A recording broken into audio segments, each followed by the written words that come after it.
ঘাটালে জল যন্ত্রণা বয়েই যায়। এখান থেকে মুখ্যমন্ত্রী এই ঘাটাল থেকে সরাসরি চলে গেলেন ঝাড়গ্রামে। ওই ঘাটালের বাসিন্দারা বলছিলেন না ফটো তুলতে, ঠিক ফটো তুলতেই আদিবাসীদের সঙ্গে ধামসা মাদুরের তালে নেচে টেচে ছবিও তোলা হলো। আবার এসআইআর নিয়ে যে রাজনীতি তিনি বারবার করে যাচ্ছেন তাও করা হলো। এটাই নাকি রাজ্যের উন্নয়ন।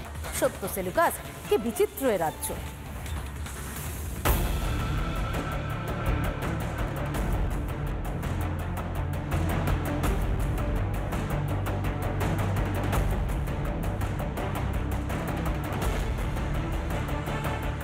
এবার কত? 90, 95, 1, ওকে 1,10,000। 1 লাখ পেরিয়েছে পুজোর অনুদান, আর বেহাল রাস্তায় উল্টে গেল স্কুল ভ্যান। পুজোয় অনুদান, বন্ধ উন্নয়ন, এ কেমন রসায়ন? রাজ্যের বিভিন্ন প্রান্ত যখন ভাসছে তখনও সরকারি খরচে উৎসব হচ্ছে।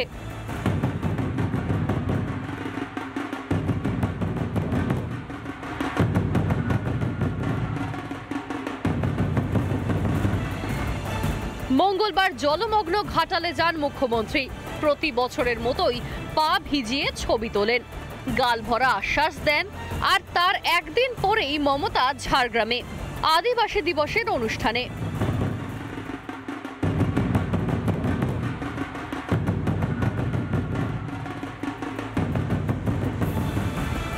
লাগাতার বৃষ্টি, ভাসছে ঘাটাল, ডুবেছে আরামবাগ, খানাকুল। বেহাল নিকাশির জেরে ভাসছে হাওড়া মহেশতলা। দীর্ঘদিন সংস্কার নেই বলদেঘাটা খালের, এর জেরে ভাসছে শুটিয়া। এত কিছুর পরেও মুখ্যমন্ত্রী উৎসবে আছেন, মেজাজে আছেন।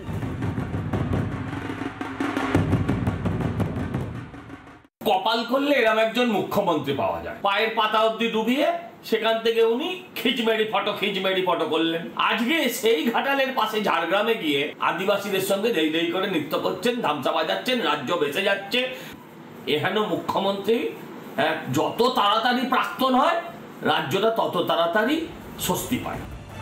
উন্নয়ন মানে কি শুধুই অনুদান? উৎসবের নামে সাধারণের হাতে কিছু টাকা গুঁজে দেওয়া? মেলা খেলায় সাধারণকে ভুলিয়ে রাখা? স্ত্রী, সাথী, ভান্ডারে আর কতদিন মাননীয়া? জনতা কিন্তু সব বোঝে। রিপাবলিক বাংলা। নানা ধরনের কন্টেন্ট দেখার জন্য লাইক করুন, শেয়ার করুন আমাদের ফেসবুক পেজ, সাবস্ক্রাইব করুন আমাদের ইউটিউব চ্যানেল। পাশাপাশি অন্যান্য ব্রেকিং নিউজের জন্য অবশ্যই চোখ রাখুন রিপাবলিক বাংলায়।